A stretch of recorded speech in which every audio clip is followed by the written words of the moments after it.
A sound caught his attention. It was soft, almost like a whisper. Pain. Daeho's heart began to beat faster. He walked toward the sound, pushing through the thick blue vines that covered everything. Then he saw it. At the bottom of an old mining pit, at least 20 feet deep, lay the most beautiful creature Daeho had ever seen. It looked like a leopard from Earth, but larger, much larger. Its fur was deep purple, and across its body were spots that shimmered like crystals. Even from far away, Daeho could see those spots glowing faintly with soft light. The creature's eyes found him. 3 eyes, arranged in a triangle pattern on its face. They glowed amber in the shadows of the pit. The creature tried to stand, but fell back down. It was badly hurt. Daeho knew what this was. A Viridian stalker. The colonists feared them. They were apex predators, fast and deadly. The corporation had orders to eliminate any stalkers found near human settlements. But Daeho was not a killer. He was a scientist, and this magnificent animal needed help. He checked his equipment. He had some emergency rations and water. It was not much, but it was something. The creature watched him with those strange eyes. Intelligence burned there. This was not just an animal. Daeho felt it in his bones. "Easy," he said softly, even though the creature could not understand his language. "I want to help you." The stalker growled. The sound made Daeho's hair stand up. Every instinct screamed at him to run. This creature could tear him apart in seconds, but it was trapped and starving. Daeho could see its ribs through its beautiful fur. He opened his emergency rations and threw a protein bar down into the pit. The stalker sniffed it carefully. Then, with a quick movement, it ate the bar, all of it, paper and all. Daeho smiled sadly. The poor thing was desperate. For the next hour, Daeho sat at the edge of the pit. He threw down more food and water capsules. The stalker ate everything. Between bites, it watched him. Those 3 eyes never left his face. Daeho felt like he was being studied just as much as he was studying. "I'll call you Hana," Daeho said. "It means one in my language, because you're the first one to trust me, or maybe you will trust me. I hope so." The sun began to set, painting the sky in shades of orange and purple. Daeho knew he should return to the outpost, but he could not leave Hana alone. He set up his portable shelter at the edge of the pit. He would stay the night. Tomorrow, he would figure out how to help her escape. As darkness fell, Hana's crystal spots began to glow brighter. They pulsed with soft light, creating beautiful patterns across her body. Daeho realized this was how stalkers communicated. The patterns of light were a language. He started recording everything. The next morning, Daeho brought more food from his outpost. He also brought medical supplies. Getting close to Hana would be dangerous, but he had to try. He built a long pole with a medical scanner attached to the end. Slowly, carefully, he lowered it into the pit. Hana growled again, but she did not attack the scanner. She let it pass over her body.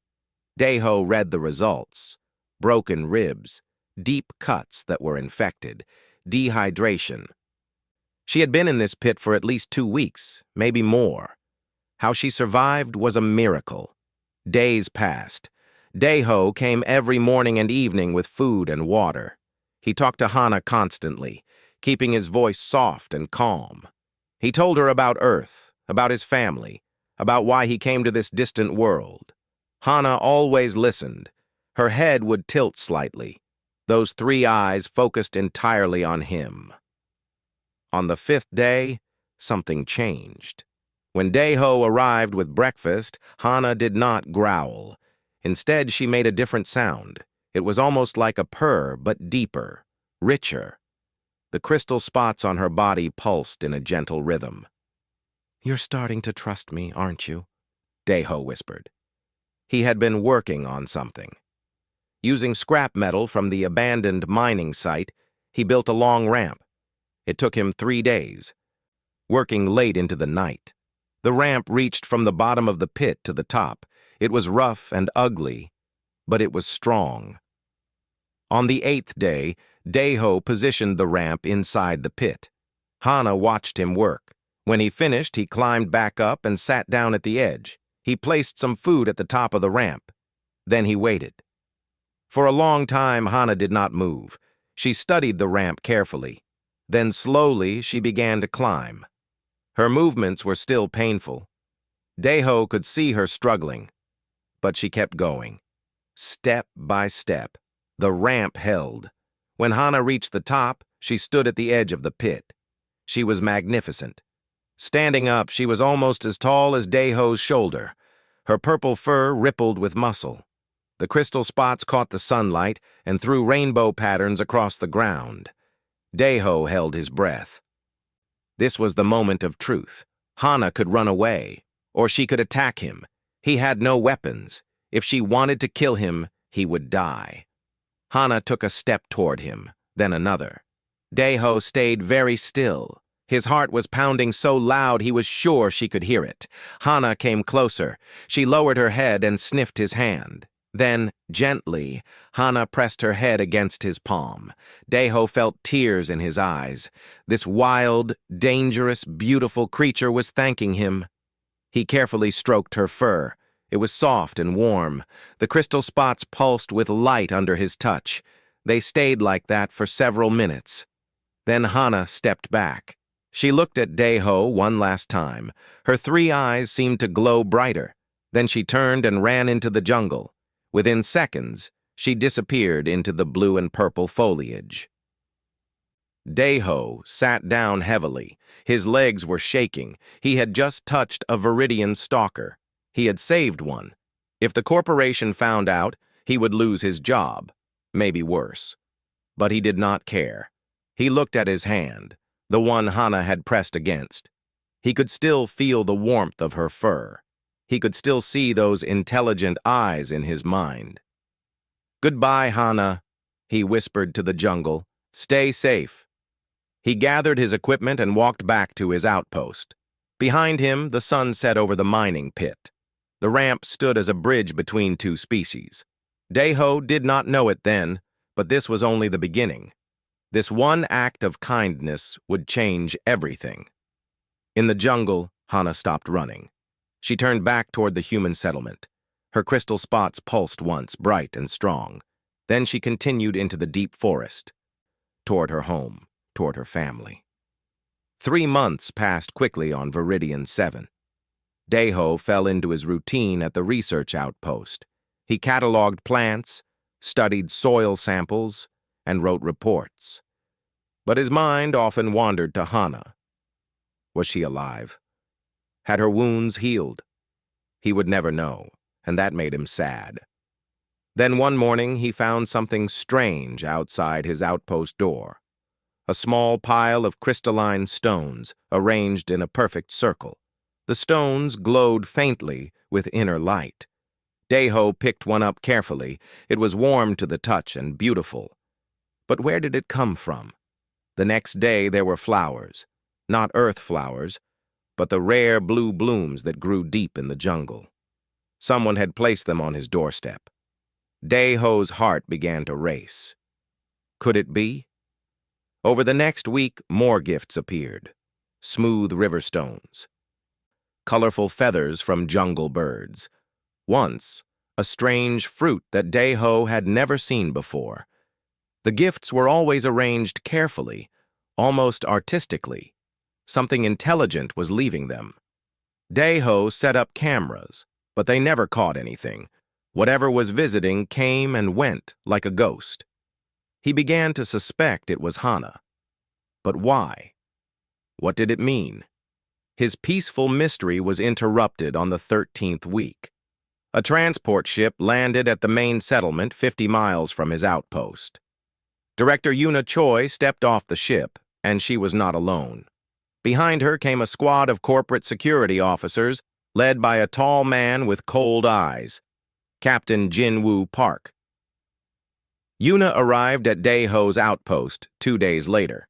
She was a serious woman in her 40s, with short black hair and sharp eyes that missed nothing. She had always been fair to Daiho, but she followed the rules strictly.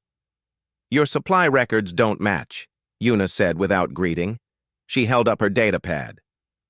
"You've used 40% more food than you should have. Where did it go?" Daiho felt his stomach drop. The food he gave to Hana. He tried to look calm. "I've been conducting feeding experiments with local wildlife, small creatures, for research." Yuna looked at him for a long moment. "Really? I don't see any reports about that." "I'm still compiling the data," Daiho said quickly. Before Yuna could respond, Captain Jinwoo entered the outpost. He moved like a hunter, his eyes scanning everything. He was younger than Yuna, maybe 35, with a handsome face that showed no emotion. "Dr. Kim," Jinwoo said. His voice was smooth and cold. "We're here about the stalkers." "What about them?" Daiho asked. "The corporation wants specimens," Jinwoo replied. "Live ones. Their bioluminescent glands are worth millions. We've detected a large stalker in this area. We're going to capture it." Daiho's blood turned to ice. "That's dangerous. Stalkers are apex predators. If you corner one—" "We have tranquilizer guns," Jinwoo interrupted, "and sonic nets. We know what we're doing." He smiled, but it did not reach his eyes. "Unless you know something we don't? You've been here longer than anyone." "I know they're dangerous," Daiho said carefully, "and I know they should be left alone." Jinwoo's smile faded. "That's not your decision. The corporation owns this planet. We'll do what we want." He left the outpost. Yuna lingered at the door. "Daiho," she said quietly. "If you know something, tell me. I can help you." "There's nothing to tell," Daiho lied. Yuna sighed. "I hope that's true. Jinwoo is not a good man. Be careful." That night, a massive storm hit Viridian 7. The wind howled like a living thing, and rain pounded the outpost roof. Lightning split the purple sky in brilliant flashes. Everyone was forced to stay inside, huddled in the main building. Daiho couldn't sleep. He stood at the window watching the storm. Then, in a flash of lightning, he saw them. Eyes, glowing amber eyes, watching from the edge of the jungle. 3 of them, arranged in a triangle. Hana. She stood in the rain, water streaming off her purple fur. Her crystal spots glowed bright against the darkness. She was staring directly at the outpost. At him. Daiho pressed his hand against the window. Hana took 1 step forward, into the clearing. Lightning flashed again, and Daiho saw something that made his heart stop. Around Hana's neck was one of the protein bar wrappers he had given her months ago. She had kept it. She had remembered. "What are you doing here?" Daiho whispered. "You need to run. They're hunting you." As if she understood, Hana's spots pulsed once, bright and fast. Then she turned and disappeared into the storm.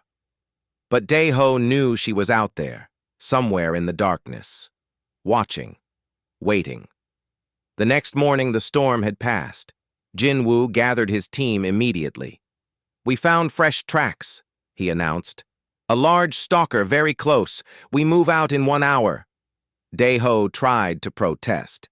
"The jungle is dangerous after a storm. There could be flooding." "We're going," Jinwoo said flatly. "You can come with us. Dr. Kim, you might be useful." Daiho had no choice. If he refused, it would look suspicious. He joined the hunting party, along with Yuna and 5 security officers. They followed the tracks into the jungle. The tracks were fresh and clear. Too clear, Daiho thought, almost like they were meant to be followed. His worry grew with each step. After 2 hours of hiking, they reached a clearing, and there, in the center, was Hana. She sat calmly, watching them approach. Her crystal spots pulsed slowly, creating hypnotic patterns of light. "There," Jinwoo breathed. "She's magnificent. Worth a fortune." He raised his tranquilizer gun. Daeho's hand shot out and pushed the barrel down. "Wait," he said. "Something's wrong. She's not running. Why isn't she running?" "Because she's stupid," Jinwoo said. He pushed Daeho aside and aimed again. But Daeho was right. Something was wrong. Hana stood up slowly. She was thinner than Daeho remembered, but still powerful, still beautiful. She looked directly at him, and then she did something that made everyone freeze. She bowed her head. It was a gesture of greeting, of recognition. The security officers looked at each other in confusion. Jinwoo lowered his gun slightly, frowning. "You know this creature," Yuna said to Daeho. It was not a question. Before Daeho could answer, one of the officers shouted, "Movement! In the trees!" Everyone spun around. The jungle around them was alive with glowing spots. Dozens of them. Hundreds. The trees were full of stalkers, all watching silently. Their combined glow lit up the clearing like daylight. Jinwoo's face went pale. "Fall back," he ordered, slowly. But the stalkers did not attack. They simply watched, waiting. Hana made a soft sound, almost like a purr. Then she turned and walked away. The other stalkers melted back into the jungle, following her. Within seconds, the clearing was empty. But Daeho understood. This was a message. The stalkers were not mindless animals. They were organized, intelligent, and they were protecting Hana. Jinwoo's hands were shaking. What? What was that? Yuna was staring at Daeho. "You need to tell me everything," she said. "Right now." Daeho sat in Yuna's office and told her everything. About finding Hana in the pit, about nursing her back to health, about the gifts that had been appearing at his outpost. Yuna listened without interrupting, her face unreadable. When he finished, she was quiet for a long time. Finally, she said, "You broke every protocol. You could lose your position." "I know," Daeho said, "but I couldn't let her die." Yuna sighed. "That stalker, she recognized you. That's not normal animal behavior. That's something else entirely." "I think they're intelligent," Daeho said. "Really intelligent. Not just smart like dolphins or apes. I think they have culture, society." "If that's true," Yuna said slowly, "then everything changes." But before they could discuss it further, an alarm blared. Red lights flashed throughout the outpost. A security officer burst into the office. "Director, you need to see this, now!" They rushed to the control room. Every monitor showed the same thing. The perimeter cameras had detected movement. Daeho's heart stopped when he saw the screens. Hana was outside the outpost, and she was not alone. 3 small stalkers stayed close to her side. Cubs. They were maybe a quarter of her size, with oversized paws and bright, curious eyes. Their crystal spots were just beginning to form, glowing with soft light. They tumbled over each other playfully, completely unafraid. "She brought her babies here," one officer whispered in shock. Daeho moved toward the door. Yuna grabbed his arm. "What are you doing?" "I need to see her," Daeho said. "This is incredible. Do you understand?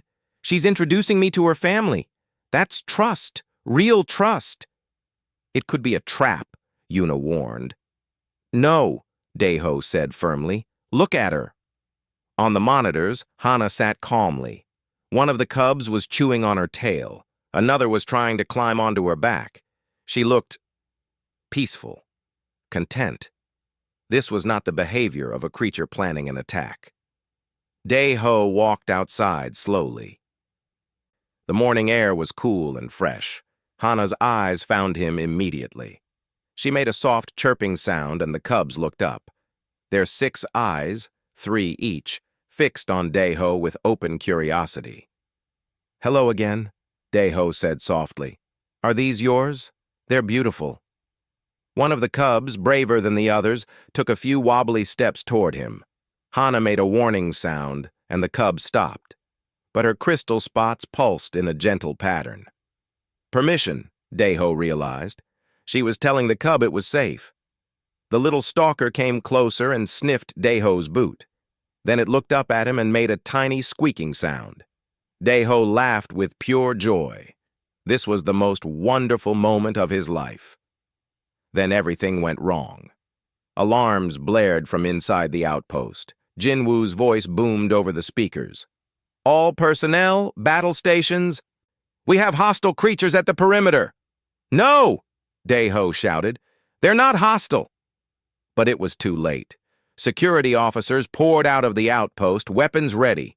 Jinwoo led them, a tranquilizer rifle in his hands. His eyes gleamed with excitement.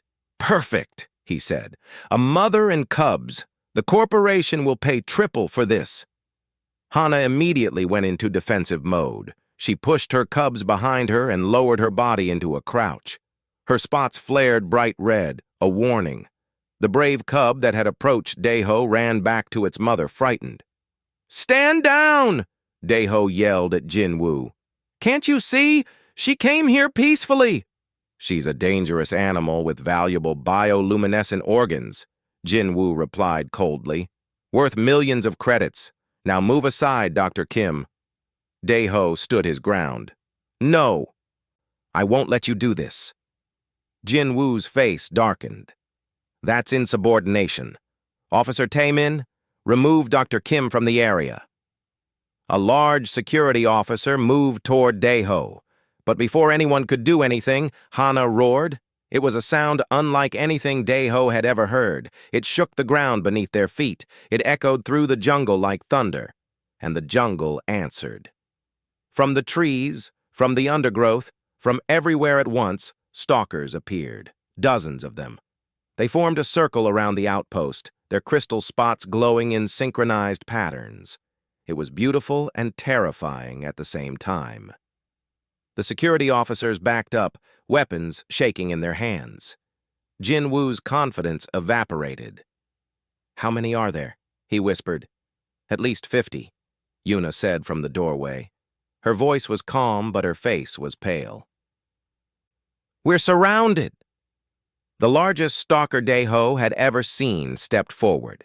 It was massive, easily twice Hana's size, with crystal spots that covered its entire body. An elder, Daeho thought. A leader. The elder stalker looked at Hana. She made a series of chirping and purring sounds. Her spots pulsed in complex patterns. She was communicating. Telling the elder what happened, Daeho realized. She was explaining. The elder listened. Then its eyes turned to Daeho. Those ancient, intelligent eyes studied him for a long moment. Daeho felt like his soul was being weighed. Finally, the elder made a decision. It made a low, rumbling sound. Immediately, all the stalkers sat down. They did not leave. They did not attack. They simply waited. "What are they doing?" Jinwoo asked nervously. "They're waiting for us to make the next move," Yuna said quietly. "This is a standoff." Daeho understood something else. The stalkers could easily overwhelm the outpost. They had the numbers and the element of surprise. But they were not attacking. Because Hana had told them not to. Because Daeho had shown her kindness. One of Hana's cubs squeaked plaintively. It was hungry and tired. Hana licked its head gently, comforting it. But she did not take her eyes off Jinwoo's weapon. "We need to contact headquarters," Jinwoo said. "Request military support." "No," Yuna said firmly. "If you bring the military here, this will turn into a massacre. These creatures are showing restraint, intelligence. We need to study this, not shoot it." "They're animals!" Jinwoo snapped. "Are they?" Yuna asked. She pointed at the elder stalker. "That creature is making strategic decisions. It's controlling its pack. That's not animal instinct. That's intelligence." A younger security officer, a woman named Subin, lowered her weapon. "Director Choi is right. I've been watching them. They're not acting like predators. They're acting like people." Jinwoo glared at her. "Pick up your weapon, Officer Han." Subin shook her head. "No, sir. I won't shoot something that's not threatening me." Two other officers slowly lowered their weapons as well. Jinwoo looked around, furious. He was losing control of his team. The standoff continued for 3 hours. The stalkers did not move. The humans did not move. Hana's cubs fell asleep against her side, exhausted, but Hana stayed alert, watching everything. As the sun began to set, something changed. A transport ship appeared in the sky, descending fast. It was an emergency shuttle from the main colony. The door opened, and a woman stepped out. She was in her 50s, with gray streaks in her black hair and kind eyes. She wore the badge of the Colonial Science Division. Director Yuna straightened in recognition. "Dr. Bo-Young Lee," Yuna said with respect. "The xenoanthropologist."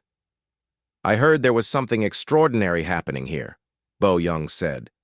She looked at the ring of stalkers and smiled. "And I was right."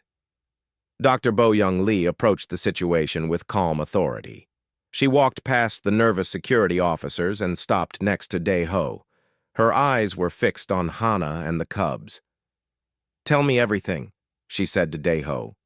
"From the beginning." So he did. While the stalkers watched and waited, Dae-ho explained his first meeting with Hana, the rescue, the gifts, the trust that had grown between them.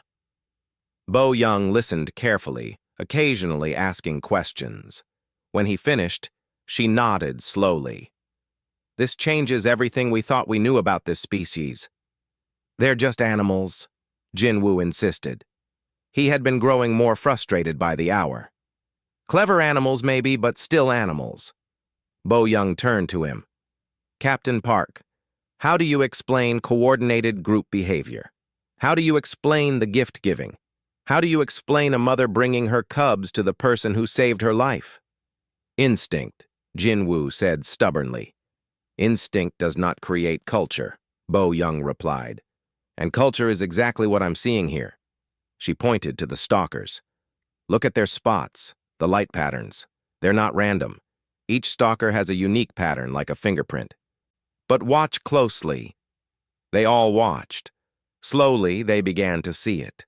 The stalkers' spots were pulsing in response to each other. A stalker on the left would flash a pattern. A stalker on the right would answer with a different pattern. It was subtle, but it was definitely communication. "They're talking to each other," Subin whispered in amazement. "Yes," Bo-Young confirmed, "and I think they have been for a very long time." She turned to Yuna. "Director Choi, I need to set up observation equipment. I need to study this. This could be one of the most important discoveries in human history." "What about corporate orders?" Yuna asked. "The company wants to harvest these creatures." "The company," Bo-Young said firmly, "can wait. If these stalkers are sentient, they fall under the Colonial Protection Act. It would be illegal to harm them." Jin-Woo's face turned red. "You don't have the authority." "Actually, I do," Bo-Young interrupted. "The Science Division has final say on matters of potential sentience, and I'm invoking that authority right now. All hostile actions against the stalkers are suspended pending my investigation." Jin-Woo looked like he wanted to argue, but Yuna stepped in. "She's right, Captain. The law is clear. Stand down." For a moment, Jin-Woo looked like he might refuse. Then he spun on his heel and marched back into the outpost, muttering angrily. Some of his officers followed him, but Subin and 2 others stayed.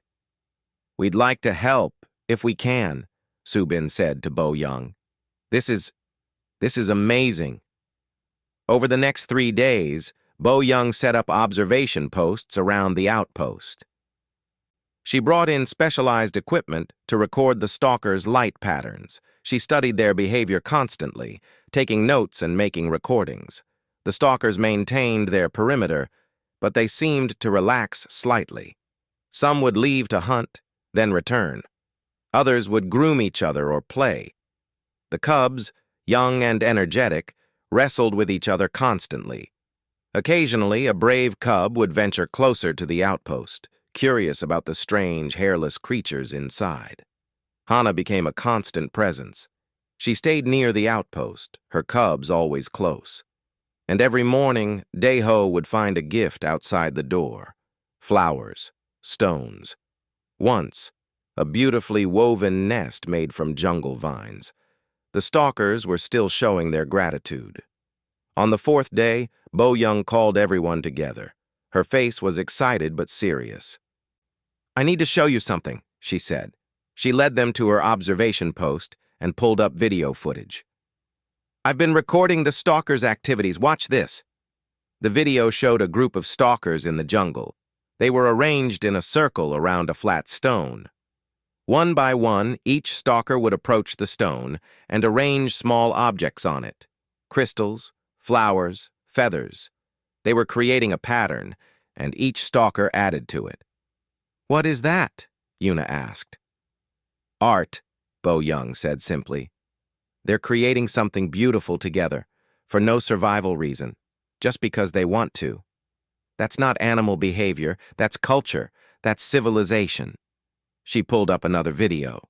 This one showed stalkers hunting, but they were not just chasing prey. They were working together with incredible coordination. One group would drive the prey toward another group that was waiting in ambush. They used hand signals, no, light signals, to communicate. "And this," Bo Young said, pulling up a final video. It showed an old stalker, its fur gray with age. Younger stalkers surrounded it, watching carefully as it demonstrated something. It was using a sharp rock to crack open a hard-shelled fruit. Then it gave the rock to a younger stalker who tried to copy the technique. "Teaching," Daeho breathed. "They're teaching their young." "Exactly," Bo Young said. "Language, art, coordinated hunting, education.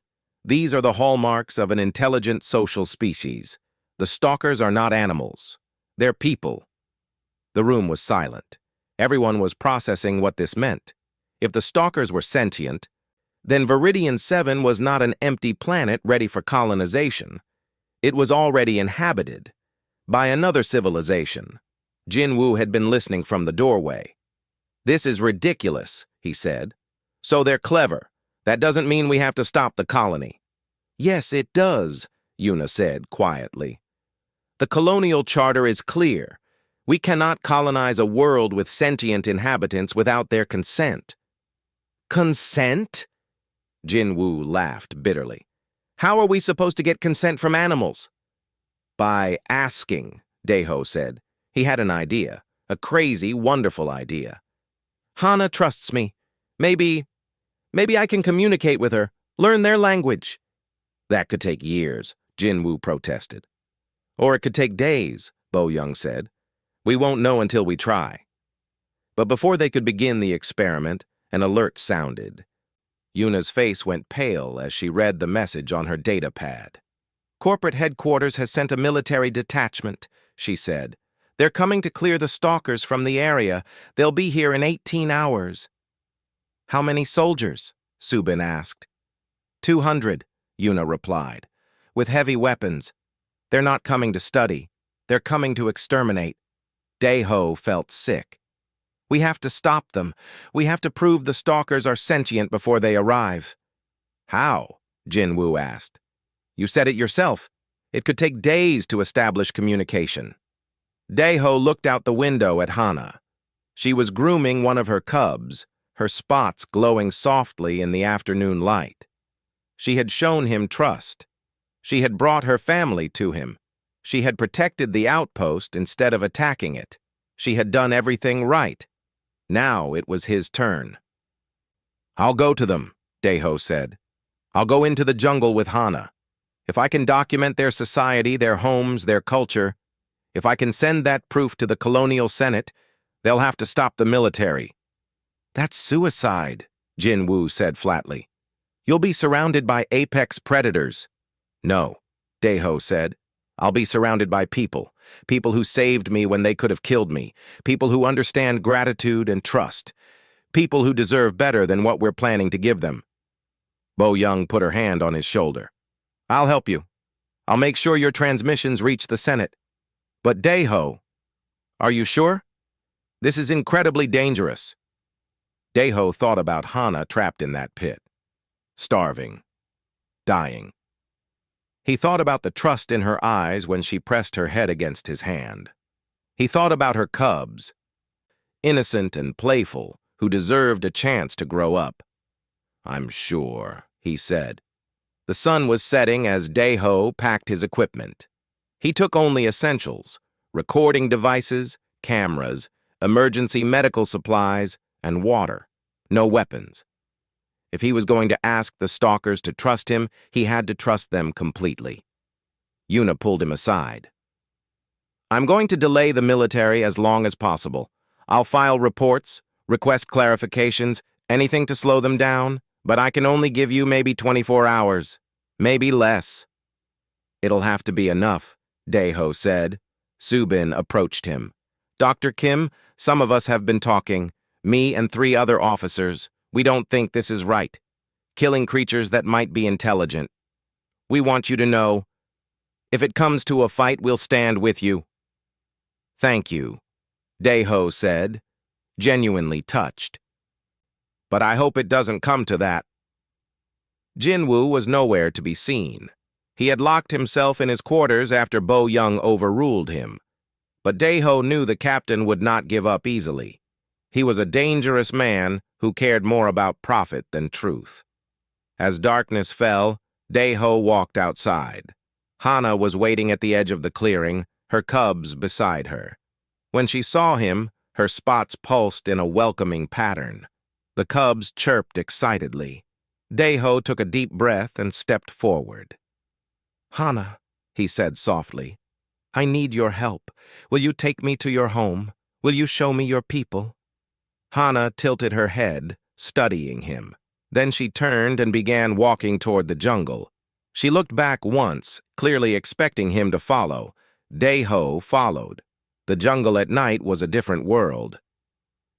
Bioluminescent plants glowed in shades of blue and green. Strange insects sang complex songs. The air was thick and warm.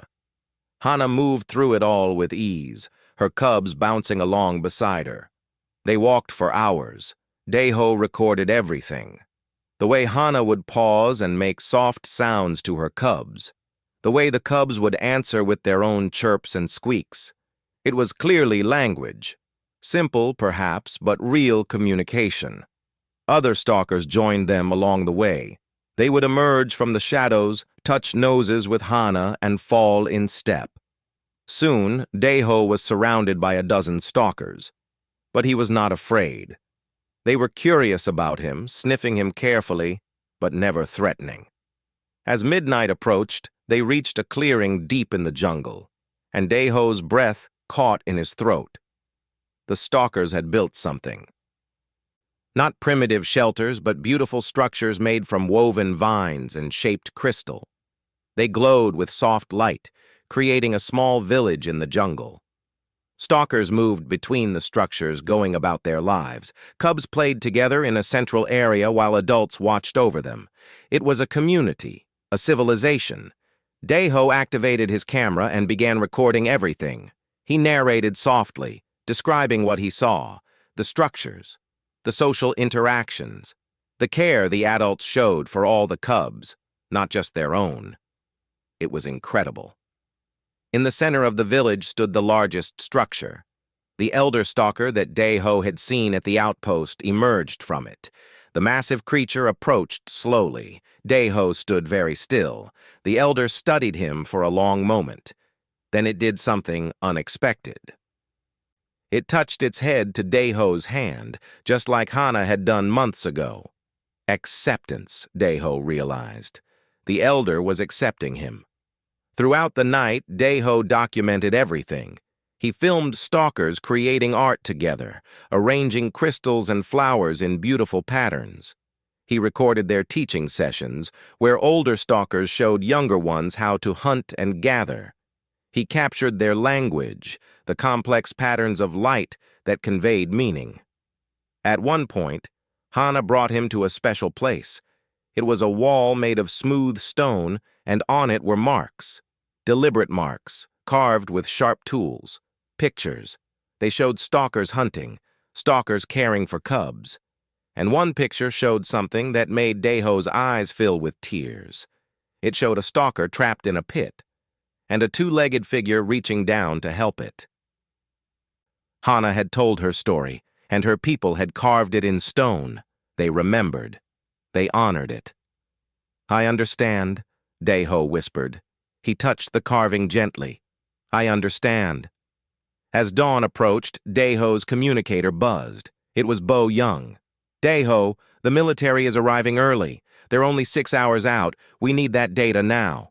"Transmitting everything," Daeho said. He uploaded all his recordings to Bo Young. "Get it to the Senate, please." "I will," Bo Young promised. "But you need to get back here. If the military arrives and you're in the jungle—" "I'll come back soon," Daeho said. But he had one more thing to do. He turned to Hana. "I need to go back," he said. "But I promise I'll protect your people." Hana's spots pulsed slowly. Then she made a decision. She called out to the other stalkers. They gathered around, listening. Hana's light patterns were complex and rapid. She was telling them something important. When she finished, the elder stepped forward. It touched Daeho's hand again. Then it made a sound, a deep rumble that seemed to come from the earth itself. All the other stalkers answered with the same sound. They were saying goodbye. "And thank you." Daeho ran back through the jungle with Hana and her cubs leading the way. They moved fast, racing the sunrise. They reached the outpost just as the sky began to lighten. The scene that greeted them was chaos. The military had arrived early. Heavily armored soldiers were setting up positions around the outpost. They had sonic weapons and tranquilizer cannons. They were preparing for war. A colonel stepped forward. He was a hard-faced man with gray hair. "All civilians evacuate immediately. We're clearing this area of hostile wildlife." "They're not hostile," Daeho shouted. "They're sentient. I have proof." "I have my orders," the colonel said. "From corporate headquarters. Clear the area." But then Bo Young emerged from the outpost, her datapad held high. "Colonel, I have an emergency order from the Colonial Senate. All military operations are suspended pending review of new evidence." The colonel frowned. "Let me see that." Bo Young handed him the datapad. On it played Daeho's recordings. The stalker village, the art, the teaching, the carved stone walls. The colonel watched in silence. His expression slowly changed from certainty to doubt. This is real?" he asked. "Completely real," Bo Young confirmed. "These creatures have language, art, architecture, and culture. They are sentient by every definition in the colonial charter. They are protected." The colonel looked at his soldiers, then at the stalkers gathered at the jungle edge. Hana stood at the front, her cubs beside her. She was not aggressive. She was just watching, waiting to see what the humans would decide. "Stand down," the colonel ordered his troops. "Lower all weapons." The soldiers obeyed, looking relieved. Most of them had not wanted to fight in the first place. But Jin Woo was not ready to give up. He appeared from behind one of the military vehicles, a tranquilizer rifle in his hands. "You're all fools," he snarled. "These things are worth millions. I'm not letting them go." He aimed at Hana's cubs. Everything happened at once. Daeho threw himself forward, trying to block the shot. Subin tackled Jinwoo from the side. The rifle went off, but the dart went wild, missing everyone. The stalkers roared as one. The sound was deafening. They surged forward, ready to defend their young. It would have been a bloodbath, but Hana stopped them. She let out a different sound, sharp and commanding. The stalkers froze. Hana walked calmly to where Jin Woo lay on the ground, pinned by Subin and two other soldiers. She looked down at him, her 3 eyes glowing. Jin Woo flinched away, terrified, but Hana did not attack. She just looked at him for a long moment. Then she turned her back on him and walked away, dismissing him as beneath notice, as not worth her time. The message was clear. She could have killed him. She had chosen not to. That was true strength, true civilization. The colonel arrested Jin Woo on the spot. "Attempted murder of a protected sentient species," he said grimly. "You're done, Captain Park." As Jin Woo was led away in handcuffs, the tension finally broke. The colonel approached Bo Young. "I'll recommend to my superiors that this planet be designated as inhabited by a sentient species. That means no forced colonization. The stalkers have rights." "What about the humans already here?" Yuna asked. "We can stay," the colonel said, "but only with their permission. As guests, as partners, not as conquerors." Over the next 6 months, everything changed. The Colonial Senate formally recognized the stalkers as sentient. Viridian 7 became a protected world. The small human colony remained, but under new rules. No expansion into stalker territory, no hunting, no exploitation. Daeho was appointed as the first human stalker liaison. His job was to build communication between the two species. It was slow work, but rewarding. He learned more of the stalkers' light language. They learned some basic human words. A new outpost was built, designed to be shared by both species. Human children and stalker cubs played together under careful supervision. Scientists from both Earth and the stalker elders worked side by side, learning from each other. Hana became a frequent visitor. Her cubs grew bigger and braver. The littlest one, the one who had first approached Daeho, became almost tame. It would follow him around, curious about everything he did. One day, 6 months after everything changed, Hana brought Daeho a final gift. It was a crystal sculpture, carved with incredible skill. It showed 2 figures, a stalker and a human, standing side by side. Their hands were touching. Below it, carved in both human letters and stalker-light patterns, was a single word: friend. Daeho held the sculpture carefully, tears running down his face. "Thank you," he whispered, "for trusting me, for giving us a chance." Hana's spots pulsed in the pattern he had learned meant happiness. Then she pressed her head against his hand one more time. Around them, the shared outpost buzzed with activity. Humans and stalkers working together, learning together, building something new together.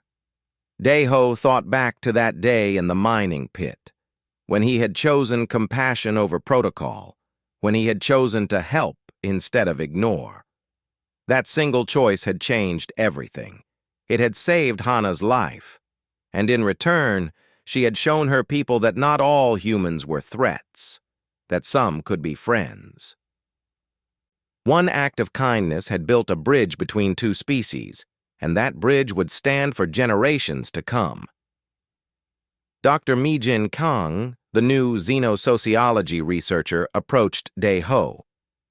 "I just received news," she said excitedly. "The Senate is establishing a new department, interspecies relations. They want you to head it." Daeho looked at Hana and her cubs. He looked at the shared outpost, at humans and stalkers living in peace. He thought about all the other worlds out there, all the other species humanity might encounter. "I accept," he said. "But on one condition. Hana comes with me, as a cultural ambassador for her people." Mi-Jin smiled. "I think that can be arranged." As the sun set over Viridian 7, painting the sky in shades of purple and gold, Daeho sat with Hana on a hill, overlooking both the human settlement and the stalker village. The cubs played nearby, chasing glowing insects. "We did it," Daeho said quietly. "We changed the world." Hana's spots pulsed in agreement. In the distance, stalkers and humans moved about their evening routines. 2 civilizations, learning to coexist, learning to understand each other. It was not perfect. There were still misunderstandings, still challenges, but they were facing them together. And it all started with one simple choice: to help someone in need, to show compassion to a creature that most would have feared. Daeho had rescued a starving alien leopard. and she had shown him that kindness transcends species, that intelligence and emotion exist in forms we never expected, that the universe is far more beautiful when we choose to understand rather than conquer. The stars came out, one by one. Somewhere up there were other worlds, other species, other chances for humanity to choose compassion over fear. Deho smiled. The future was bright, and he could not wait to see what came next.